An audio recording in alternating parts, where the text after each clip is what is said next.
carwa ganacsiyeedka sagaalaad ee Somaliland oo maalintii labaad si habsami leh uga socota magaalada Burco ee xarunta gobolka Togdheer ayaa sariflaha isku beddelka lacagaha ee Dowlad Money Exchange carwadaasi ku soo bandhigay adeegiisa sarifka lacagaha gudoomiyaha sariflaha Dowlad Money Exchange Salmaan Cilmi Axmed Dowlad ayaa soo dhaweeyay macaamiishiisa iyadoona ay si weyn ugu mahadnaqeen gudoomiyaha sariflayaasha gobolka Togdheer iyo mas'uuliyiin kale وعروضي سجالات السوماليلاند قبل كتبدر halkan waxaan doonayaa inaad uga mahadnaqo macaamiishayda Dowlad Money Exchange meel kasta ay joogaan waxaan leeyahay macaamiil aad iyo aad baa mahadsantiin adiga badan baan idin ilaalinaa waxaan diyaar u nahay mar kasta inaanu idin ilaalino waxay u baahan tahay qaybta online-ka aad iyo aad baa mahadsantiin kulay carwada maanta Burco lagu daafray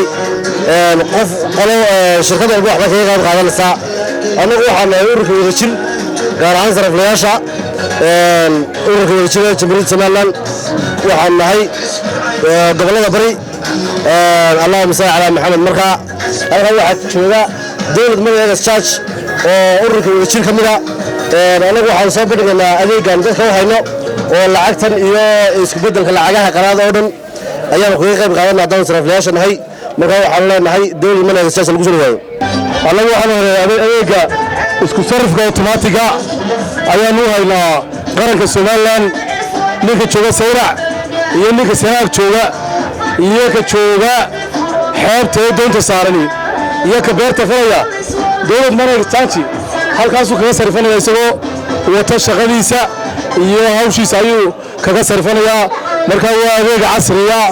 oo tiknoolajiyada la jaan qaaday ku soo dhawaada adeega Dowlad Money Exchange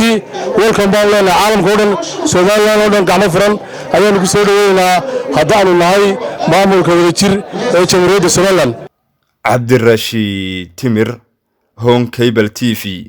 magaalada Burco.